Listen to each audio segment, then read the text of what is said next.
औरत मन के पाछू लाइन नहीं लगातो, औरत मन मोर पाछू लाइन लगाते। जल्दी फोकस करो।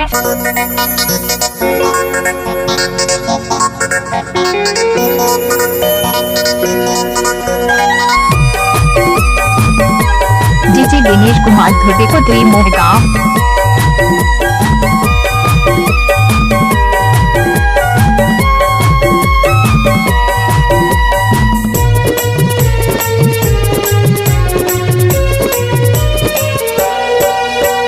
गजब के दिखथे रे गोरी के खोपा मधुठन फूल। का गजब के दिखथे रे गोरी के खोपा मधुठन फूल। एक सादा मोंगरा दूसरे गुलाब के चंदा सही चमके भूरी टूरी रात के। एक सादा मोंगरा दूसरे गुलाब के चंदा सही चमके भूरी टूरी रात के। लभली लभली ब्यूटीफुल का गजब के दिखथे रे गोरी के खोपा मधुठन फूल।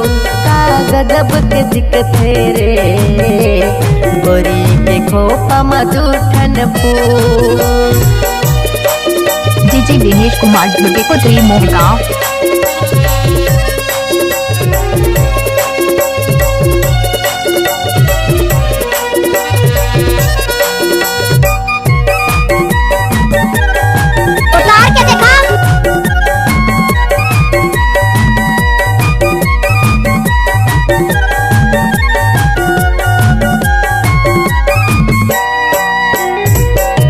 शराबी कातिल अदा तोर गोरी गुलाबी गाल है। माया के मोहनी मधुरस भरे है मृगननी तोर चाल है।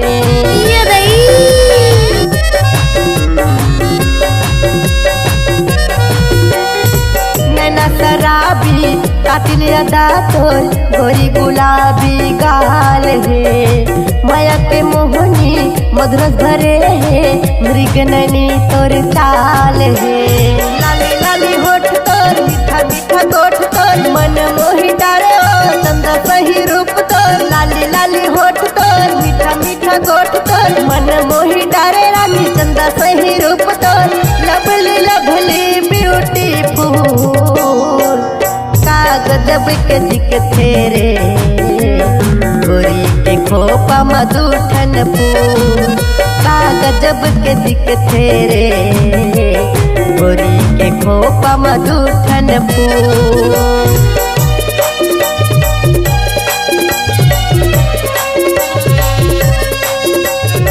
तोरा समझ में नहीं आते का?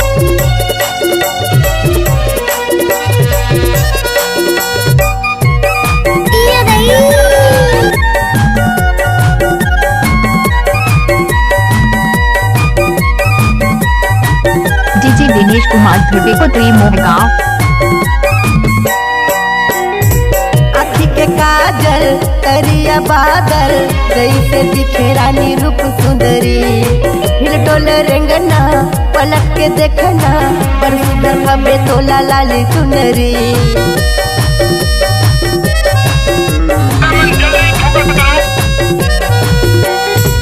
आँखी के काजल करिया बादल जैसे दिखे रानी रूप सुंदरी।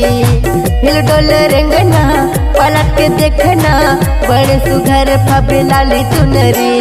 पाजते वकेला माली गली सुनना मां माया तोला करहूं कार के दुनिया मां। पाजते वकेला माली गली सुनना मां माया तोला करहूं कार के दुनिया मां। नीलम जानू आई लव यू का गजब के दिखथे रे गोरी के खोपा मधुठन फूल। का गजब के दिखथे रे गोरी के खोपा मधुठन फूल। एक सादा मोंगरा दूसरे गुलाब के चंदा सही चमके भूरी टूरी रात के। एक सादा मोंगरा दूसरे गुलाब के चंदा सही चमके भूरी टूरी रात के।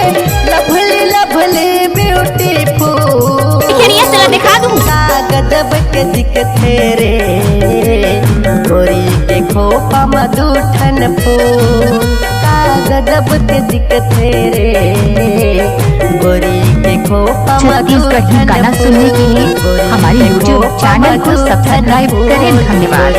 खोपा मधुठन फूल जी दिनेश कुमार ध्रुवे को दुई मोहगांव। दिनेश भाई का मोबाइल नंबर है 8103 585719।